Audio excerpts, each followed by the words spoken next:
आज देखते हैं संविधान का निर्माण, मेकिंग ऑफ द कॉन्स्टिट्यूशन। संविधान सभा की मांग। भारत में संविधान सभा के गठन का विचार वर्ष 1934 में पहली बार एम.एन. रॉय ने रखा। रॉय भारत में वामपंथी आंदोलन के प्रखर नेता थे। 1935 में भारतीय राष्ट्रीय कांग्रेस ने पहली बार भारत के संविधान के निर्माण के लिए आधिकारिक रूप से संविधान सभा के गठन की मांग की। 1938 में भारतीय राष्ट्रीय कांग्रेस की ओर से पंडित जवाहरलाल नेहरू ने घोषणा की कि स्वतंत्र भारत के संविधान का निर्माण बेशक मताधिकार के आधार पर चुनी गई संविधान सभा द्वारा किया जाएगा और इसमें कोई बाहरी हस्तक्षेप नहीं होगी। नेहरू की इस मांग को अंततः ब्रिटिश सरकार ने सैद्धांतिक रूप से स्वीकार कर लिया। इसे सन 1940 के अगस्त प्रस्ताव के नाम से जाना जाता है। सन 1942 में ब्रिटिश सरकार के कैबिनेट मंत्री सर स्टैफोर्ड क्रिप्स तथा ब्रिटिश मंत्रिमंडल के एक सदस्य एक स्वतंत्र संविधान के निर्माण के लिए ब्रिटिश सरकार के एक प्रारूप प्रस्ताव के साथ भारत आए। इस संविधान को द्वितीय विश्व युद्ध के बाद अपनाया गया था। क्रिप्स प्रस्ताव को मुस्लिम लीग ने अस्वीकार कर दिया। मुस्लिम लीग की मांग थी कि भारत को दो स्वायत्त हिस्सों में बांट दिया जाए जिनकी अपनी अपनी संविधान सभाएं हो। अंततः ब्रिटिश सरकार द्वारा भारत में एक कैबिनेट मिशन को भेजा गया। इस मिशन ने दो संविधान सभाओं की मांग को ठुकरा दिया, लेकिन उसने ऐसी संविधान सभा के निर्माण की योजना सामने रखी जिसने मुस्लिम लीग को काफी हद तक संतुष्ट कर दिया। अब देखते हैं संविधान सभा का गठन। कैबिनेट मिशन योजना द्वारा सुझाए गए प्रस्तावों के तहत नवंबर 1946 में संविधान सभा का गठन हुआ। योजना की विशेषता इस प्रकार है। नंबर 1, संविधान सभा की कुल सदस्य संख्या 389 होनी थी। इनमें से 296 सीटें ब्रिटिश भारत और 93 सीटें देशी रियासतों को आवंटित की जानी थी। ब्रिटिश भारत को आवंटित की गई 296 सीटों में से 292 सदस्यों का चयन 11 गवर्नरों के प्रांतों और 4 का चयन मुख्य आयुक्त के प्रांतों से किया जाना था। विदेशी रियासतों अथवा छोटे राज्यों के मामलों में राज्यों के समूह को उनकी जनसंख्या के अनुपात में सीटें आवंटित की जानी थी। मोटे तौर पर कहा जाए तो प्रत्येक 10 लाख लोगों पर एक सीट आवंटित की जानी थी। प्रत्येक ब्रिटिश प्रांत को आवंटित की गई सीटों का निर्धारण 3 प्रमुख समुदायों के बीच उनकी जनसंख्या के अनुपात में किया जाना था। ये 3 समुदाय थे, मुस्लिम, सिख व सामान्य। प्रत्येक समुदाय के प्रतिनिधियों का चुनाव प्रांतीय असेंबली में उस समुदाय के सदस्यों द्वारा किया जाना था और एकल संक्रमणीय मत के माध्यम से समानुपातिक प्रतिनिधित्व तरीके से मतदान किया जाना था। देशी रियासतों के प्रतिनिधियों का चयन रियासतों के प्रमुखों के द्वारा किया जाना था।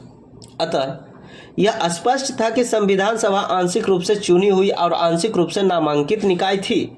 इसके अलावा सदस्यों का चयन अप्रत्यक्ष रूप से प्रांतीय व्यवस्थापिका के सदस्यों द्वारा किया जाना था, जिनका चुनाव एक सीमित मताधिकार के आधार पर किया गया था। संविधान सभा के लिए चुनाव जुलाई अगस्त 1946 में हुआ। ब्रिटिश भारत के लिए आवंटित 296 सीटों हेतु इस चुनाव में भारतीय राष्ट्रीय कांग्रेस को 208, मुस्लिम लीग को 73 तथा छोटे समूह व स्वतंत्र सदस्यों को 15 सीट मिली। हालांकि देशी रियासतों को आवंटित की गई 93 सीटें भर नहीं पाई क्योंकि उन्होंने खुद को संविधान सभा से अलग रखने का निर्णय लिया। यद्यपि संविधान सभा का चुनाव भारत के बेशक मतदाताओं द्वारा प्रत्यक्ष रूप से नहीं हुआ, तथापि इसमें प्रत्येक समुदाय हिंदू, मुस्लिम, सिख, पारसी, आंग्ल भारतीय, भारतीय ईसाई, अनुसूचित जाति, अनुसूचित जनजाति के प्रतिनिधियों को जगह मिली। इनमें महिलाएं भी शामिल थीं। महात्मा गांधी के अपवाद को छोड़ दे तो सभा में उस समय भारत की सभी बड़ी हस्तियां शामिल थीं। अब देखते हैं संविधान सभा की कार्यप्रणाली क्या थी। संविधान सभा की पहली बैठक 9 दिसंबर 1946 को हुई। मुस्लिम लीग ने बैठक का बहिष्कार किया और अलग पाकिस्तान की मांग पर बल दिया। इसीलिए बैठक में केवल 211 सदस्यों ने हिस्सा लिया। फ्रांस की तरह इस सभा के सबसे वरिष्ठ सदस्य डॉक्टर सच्चिदानंद सिन्हा को सभा का अस्थायी अध्यक्ष चुना गया। बाद में डॉक्टर राजेंद्र प्रसाद संविधान सभा के अस्थायी अध्यक्ष निर्वाचित हुए। उसी प्रकार डॉक्टर H.C. मुखर्जी तथा V.T. कृष्णामाचारी सभा के उपाध्यक्ष निर्वाचित हुए। दूसरे शब्दों में संविधान सभा के 2 उपाध्यक्ष थे। उद्देश्य प्रस्ताव 13 दिसंबर 1946 को पंडित नेहरू ने सभा में ऐतिहासिक उद्देश्य प्रस्ताव पेश किया। इसमें संवैधानिक संरचना के ढांचे एवं दर्शन की झलक थी। इसमें कहा गया, यह संविधान सभा भारत को एक स्वतंत्र संप्रभु गणराज्य घोषित करती है और अपने भविष्य के प्रशासन को चलाने के लिए एक संविधान के निर्माण की घोषणा करती है। ब्रिटिश भारत में शामिल सभी क्षेत्र, भारतीय राज्यों में शामिल सभी क्षेत्र तथा भारत से बाहर के इस प्रकार के सभी क्षेत्र तथा वे अन्य क्षेत्र जो इसमें शामिल होना चाहेंगे, भारतीय संघ का हिस्सा होंगे। उक्त वर्णित सभी क्षेत्रों तथा उनकी सीमाओं का निर्धारण संविधान सभा द्वारा किया जाएगा तथा इसके लिए उपरांत के नियमों के अनुसार यदि वे चाहेंगे तो उनकी अपशिष्ट शक्तियां उनमें निहित रहेगी तथा प्रशासन के संचालन के लिए भी वे सभी शक्तियां केवल उनको छोड़कर जो संघ में निहित होंगी इन राज्यों को प्राप्त होंगी। संप्रभु स्वतंत्र भारत की सभी शक्तियां एवं प्राधिकार इसके अभिन्न अंग तथा सरकार के अंग सभी का स्रोत भारत की जनता होगी। भारत के सभी लोगों के लिए न्याय, सामाजिक, आर्थिक एवं राजनीतिक स्वतंत्रता एवं सुरक्षा, अवसर की समता, विधि के सम्मत समता, विचार एवं अभिव्यक्ति, विश्वास, भ्रमण, संगठन बनाने आदि की स्वतंत्रता तथा लोक नैतिकता की स्थापना सुनिश्चित की जाएगी। अल्पसंख्यकों, पिछड़े वर्गों तथा जनजातीय क्षेत्रों के लोगों को पर्याप्त सुरक्षा प्रदान की जाएगी। संघ की एकता को अक्षुण्ण बनाए रखा जाएगा तथा इसके भू क्षेत्र, समुद्र एवं वायु क्षेत्र को सभ्य देश के न्याय एवं विधि के अनुरूप सुरक्षा प्रदान की जाएगी और इस प्राचीन भूमि को विश्व में उसका अधिकार एवं उचित स्थान दिलाया जाएगा तथा विश्व शांति एवं मानव कल्याण को बढ़ावा देने के निमित्त उसके योगदान को सुनिश्चित किया जाएगा। इस प्रस्ताव को 22 जनवरी 1947 को सर्वसम्मति से स्वीकार कर लिया गया। इसने संविधान के स्वरूप को काफी हद तक प्रभावित किया। इसके प्रवर्तित रूप से संविधान की प्रस्तावना बनी। स्वतंत्रता अधिनियम द्वारा परिवर्तन। संविधान सभा से खुद को अलग रखने वाली देशी रियासतों के प्रतिनिधि धीरे धीरे इसमें शामिल होने लगे। 28 अप्रैल 1947 को 6 राज्यों के प्रतिनिधि सभा के सदस्य बन चुके थे। 3 जून 1947 को भारत के बंटवारे के लिए पेश की गई माउंटबेटन योजना को स्वीकार करने के बाद अन्य देशी रियासतों के ज्यादातर प्रतिनिधियों ने सभा में अपनी सीटें ग्रहण कर ली। भारतीय हिस्से की मुस्लिम लीग के सभी के सदस्य भी सभा में शामिल हो गए। भारतीय स्वतंत्रता अधिनियम 1947 ने सभा की स्थिति में निम्न 3 परिवर्तन किए। पहला, सभा को पूरी तरह संप्रभु निकाय बनाया गया जो स्वेच्छा से कोई भी संविधान बना सकती थी। इस अधिनियम ने सभा को ब्रिटिश संसद द्वारा भारत के संबंध में बनाए गए किसी भी कानून को समाप्त करने अथवा बदलने का अधिकार दे दिया। दूसरा, संविधान सभा एक विधायिका भी बन गई। दूसरे शब्दों में कहा जाए तो सभा को 2 अलग अलग काम सौंपे गए। इनमें से एक था स्वतंत्र भारत के लिए संविधान बनाना और दूसरा था देश के लिए आम कानून लागू करना। इन दोनों कार्यों को अलग अलग दिन करना था। इस प्रकार संविधान सभा स्वतंत्र भारत की पहली संसद बनी। जब भी सभा की बैठक संविधान सभा के रूप में होती, इसकी अध्यक्षता डॉक्टर राजेंद्र प्रसाद करते और जब बैठक बतौर विधायिका होती तब इसकी अध्यक्षता जीवी मावलंकर करते थे। संविधान सभा 26 नवंबर 1949 तक इन दोनों रूपों में कार्य करती रही। इस समय तक संविधान निर्माण का कार्य पूरा हो चुका था। तीसरा, मुस्लिम लीग के सदस्य पाकिस्तान में शामिल हो चुके थे, भारतीय संविधान सभा से अलग हो गए। इसकी वजह से सन 1946 में माउंटबेटन योजना के तहत तय की गई सदस्यों की कुल संख्या 389 सीटों के बजाय 299 तक आ गिरी। भारतीय प्रांतों औपचारिक रूप से ब्रिटिश प्रांत की संख्या 296 से 229 और देसी रियासतों की संख्या 93 से 70 कर दी गई।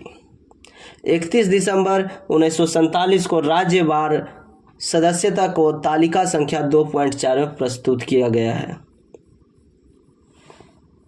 संविधान सभा के अन्य कार्य। संविधान सभा के निर्माण और आम कानूनों को लागू करने के अलावा संविधान सभा ने निम्न कार्य भी किए। इसने मई 1949 में राष्ट्रमंडल में भारत की सदस्यता का सत्यापन किया। इसने 22 जुलाई 1947 को राष्ट्रीय ध्वज को अपनाया। इसने 24 जनवरी 1950 को राष्ट्रीय गान को अपनाया। इसने 24 जनवरी 1950 को राष्ट्रीय गीत को अपनाया। इसने 24 जनवरी 1950 को डॉक्टर राजेंद्र प्रसाद को भारत के पहले राष्ट्रपति के रूप में चुना। 2 साल 11 माह और 18 दिनों में संविधान सभा की कुल 11 बैठकें हुई। संविधान निर्माताओं ने लगभग 60 देशों के संविधानों का अवलोकन किया और इसके प्रारूप पर 114 दिनों तक विचार हुआ। संविधान के निर्माण पर कुल 64 लाख रुपए का खर्च आया। 24 जनवरी 1950 को संविधान सभा की अंतिम बैठक हुई। इसके बाद सभा ने 26 जनवरी 1950 से 1951 से 1952 में हुए आम चुनावों के बाद बनने वाली नई संसद के निर्माण तक भारत के अंतरिम संसद के रूप में काम किया। संविधान सभा की समितियां निम्न प्रकार हैं। संविधान सभा ने संविधान के निर्माण से संबंधित विभिन्न कार्यों को करने के लिए कई समितियों का गठन किया। इनमें से 8 बड़ी समितियां थी तथा अन्य छोटी समितियां। इन समितियों तथा इनके अध्यक्षों के नाम इस प्रकार हैं। बड़ी समितियां: संघ शक्ति समिति जवाहरलाल नेहरू, संघीय संविधान समिति जवाहरलाल नेहरू, प्रांतीय संविधान समिति के अध्यक्ष थे सरदार पटेल, प्रारूप समिति के अध्यक्ष है डॉक्टर BR अम्बेडकर, मौलिक अधिकारों, अल्पसंख्यकों एवं जनजातियों तथा बहिष्कृत क्षेत्रों के लिए सलाहकार समिति, परामर्शदाता समिति, इनके अध्यक्ष है सरदार पटेल। इस समिति के अंतर्गत निम्नलिखित 5 उप समितियां भी आती है। पहला, मौलिक अधिकार उप समिति, जिनके अध्यक्ष JB कृपलानी जी थे। दूसरा, अल्पसंख्यक उप समिति, जिनके अध्यक्ष HC मुखर्जी थे। तीसरा, उत्तर पूर्व सीमांत जनजातीय क्षेत्र असम को छोड़कर तथा आंशिक रूप से छोड़े गए क्षेत्र के लिए उप समिति, जिनके अध्यक्ष गोपीनाथ बोरदोलोई थे। चौथा, छोड़े गए एवं आंशिक रूप से छोड़े गए क्षेत्रों असम में सिंचित क्षेत्रों के अलावा के लिए उप समिति AB ठक्कर थे। पांचवा, उत्तर पश्चिम फ्रंटियर जनजातीय क्षेत्र उप समिति, इनका अध्यक्ष सरदार पटेल और जवाहरलाल नेहरू संयुक्त रूप से थे। छठा, प्रक्रिया नियम समिति के इनके अध्यक्ष डॉक्टर राजेंद्र प्रसाद थे। सातवां, राज्यों के लिए समिति, राज्यों से समझौता करने वाली समिति, जिसका अध्यक्ष जवाहरलाल नेहरू थे। संचालन समिति, इसका अध्यक्ष डॉक्टर राजेंद्र प्रसाद थे। कुछ छोटी समितियां भी थी। पहला, वित्त एवं कर्मचारी स्टाफ समिति, जिनका अध्यक्ष डॉक्टर राजेंद्र प्रसाद। दूसरा, प्रत्यायक क्रेडेंशियल समिति, इसका अध्यक्ष अल्लादी कृष्णा स्वामी अय्यर थे। तीसरा, सदन समिति, इसका अध्यक्ष B पट्टाभिसितार मैया थे। चौथा, कार्य संचालन समिति, डॉक्टर KM मुंशी थे। पांचवा, राष्ट्रीय ध्वज संबंधी तदर्थ समिति, इसका अध्यक्ष डॉक्टर राजेंद्र प्रसाद जी थे। छठा, संविधान सभा के कार्यों के लिए समिति, इसका अध्यक्ष GV मावलंकर थे। सातवां, सर्वोच्च न्यायालय के लिए तदर्थ समिति, इसका अध्यक्ष S वरदाचारी जी थे, जो कि सभा के सदस्य नहीं थे। आठवां, मुख्य आयुक्तों के प्रांतों के लिए समिति, B पट्टाभिसितार मैया जी थे। नौवां, संघीय संविधान के वित्तीय प्रावधानों संबंधी समिति नलिनी रंजन सरकार, जो कि सभा के सदस्य नहीं थे। भाषाई प्रांत आयोग, इसके अध्यक्ष एस.के. डार, जो कि सभा के सदस्य नहीं थे। प्रारूप संविधान की जांच के लिए विशेष समिति, इसका अध्यक्ष जवाहरलाल नेहरू जी थे। प्रेस दीर्घा समिति, इसका अध्यक्ष उषा नाथ सेन जी थी। नागरिकता पर तदर्थ समिति, इसके अध्यक्ष एस. बरदाचारी जी थे, जो कि ये भी सभा के सदस्य नहीं थे।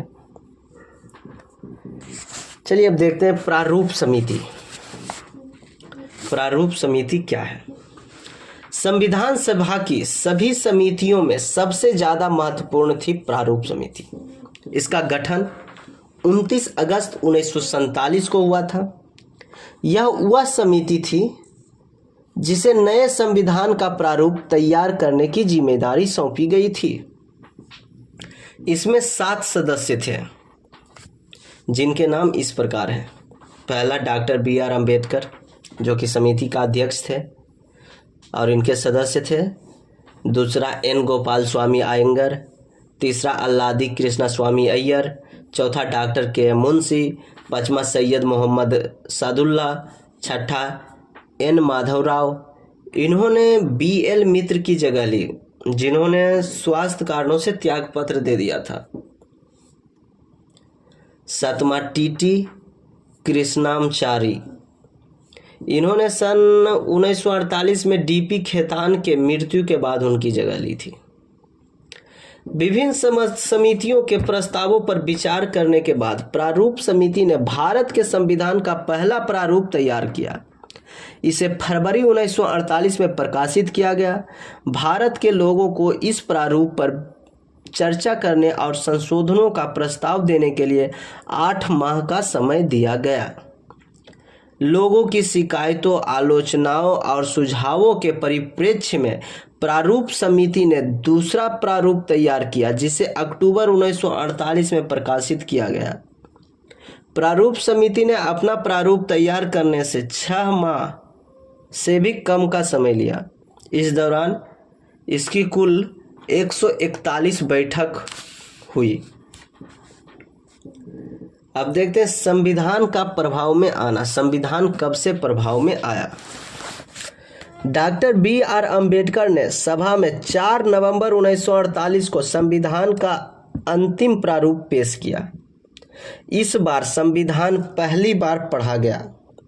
सभा में इस पर 5 दिन 9 नवंबर 1948 तक आम चर्चा हुई। संविधान पर दूसरी बार 15 नवंबर 1948 से विचार होना शुरू हुआ। इसमें संविधान पर खंडवार विचार किया गया। यह कार्य 17 नवंबर 1949 तक चला। इस अवधि में कम से कम 7,653 संशोधन प्रस्ताव आए, जिनमें से वास्तव में 2,473 पर ही सभा में चर्चा हुई। संविधान पर तीसरी बार 14 नवंबर 1949 से विचार होना शुरू हुआ। Doctor B.R. अम्बेडकर ने the constitution as settled by the assembly we passed प्रस्ताव पेश किया। संविधान के प्रारूप पर पेश इस प्रस्ताव को 26 नवंबर 1949 को पारित घोषित कर दिया गया और इस पर अध्यक्ष व सदस्यों के हस्ताक्षर लिए गए। सभा में कुल 299 सदस्यों में से उस दिन केवल 284 सदस्य उपस्थित थे, जिन्होंने संविधान पर हस्ताक्षर किए। संविधान की प्रस्तावना में 26 नवंबर 1949 का उल्लेख उस दिन के रूप में किया गया है जिस दिन भारत के लोगों ने सभा में संविधान को अपनाया, लागू किया व स्वयं को संविधान सौंपा। 26 नवंबर 1949 को अपनाए गए संविधान में प्रस्तावना 395 अनुच्छेद और 8 अनुसूचियां थी। प्रस्तावना को पूरे संविधान को लागू करने के बाद लागू किया गया था। नए विधि मंत्री डॉक्टर B.R. अम्बेडकर ने सभा में संविधान के प्रारूप को रखा, जिनमें सभा के कार्यकलापों में बढ़ चढ़कर हिस्सा लिया। उन्हें अपनी तर्कसंगत व प्रभावशाली दलीलों के लिए जाना जाता है। उन्हें भारत के संविधान के पिता के रूप में पहचाना जाता है। इस महान लेखक, संविधान विशेषज्ञ, अनुसूचित जाति के निर्विवाद नेता और भारत के संविधान के प्रमुख शिल्पकार को आधुनिक मनु की संज्ञा भी दी जाती है। अब देखते हैं संविधान का प्रवर्तन।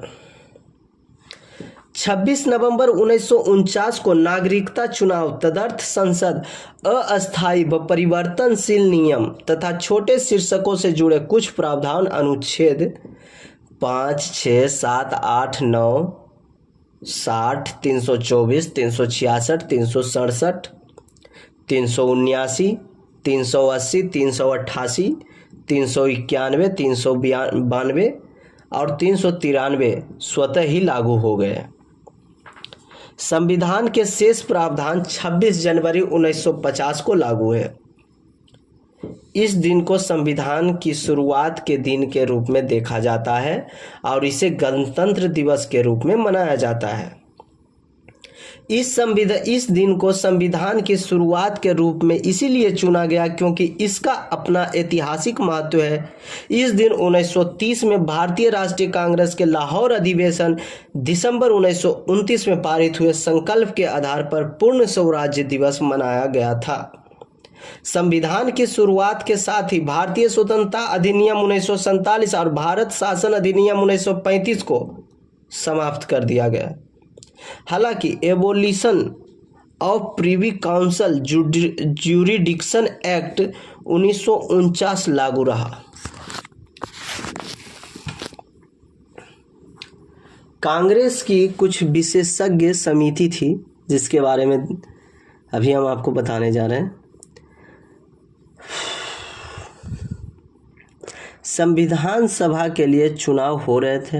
8 जुलाई 1949 को कांग्रेस पार्टी, भारतीय राष्ट्रीय कांग्रेस ने संविधान सभा के मसौदे तैयार करने के लिए एक विशेषज्ञ समिति का गठन किया।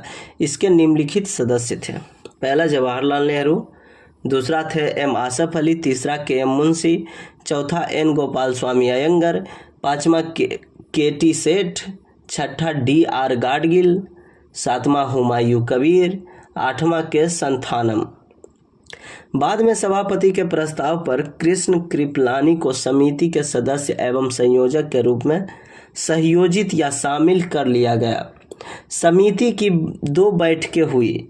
पहली बैठक 20 से 22 जुलाई 1946 को दिल्ली में, दूसरी 15 से 17 अगस्त को मुंबई में। सदस्यों द्वारा अनेक टिप्पणियां तैयार करने के साथ साथ समिति ने संविधान सभा में अपनाई जाने वाली प्रक्रिया, विभिन्न समितियों की संविधान सभा द्वारा नियुक्त के प्रश्नों तथा संविधान सभा के पहले सत्र में संविधान के उद्देश्यों पर एक संकल्प पत्र के प्रारूप पर भी चर्चा की गई। संविधान निर्माण में इस समिति की भूमिका पर प्रकाश डालते हुए एक ब्रिटिश संविधानविद ग्रेनविले ऑस्टिन ने लिखा, यह कांग्रेस की विशेषज्ञ समिति थी जिसने वर्तमान संविधान की उपलब्धि तक भारत को पहुंचाया। समिति के सदस्यों ने कैबिनेट मिशन स्कीम की तर्ज पर काम करते हुए स्वायत्त क्षेत्रों, केंद्र एवं प्रांतीय सरकारों की शक्तियों आदि पर एक सामान्य सुझाव निर्मित किए। उन्होंने एक संकल्प पत्र भी प्रारूपित किया। उद्देश्य संकल्प ऑब्जेक्टिव्स रिजोल्यूशन से बिल्कुल मिलता जुलता था। संविधान सभा की कुछ आलोचनाएं भी हैं। कुछ आलोचकों ने संविधान सभा की आलोचना की है जो यह इस प्रकार है। पहला, यह प्रतिनिधि निकाय नहीं थी। आलोचकों ने दलीलें दी कि संविधान सभा प्रतिनिधि सभा नहीं थी क्योंकि इसके सदस्यों का चुनाव भारत के लोगों द्वारा वैश्विक मताधिकार के आधार पर नहीं हुआ था। दूसरा, संप्रभुता का अभाव। आलोचकों का कहना है कि संविधान सभा एक संप्रभु निकाय नहीं थी, क्योंकि इसका निर्माण ब्रिटिश सरकार के प्रस्तावों के आधार पर हुआ। यह भी कहा जाता है कि संविधान सभा अपनी बैठकों से पहले ब्रिटिश सरकार से इजाज़त लेती थी।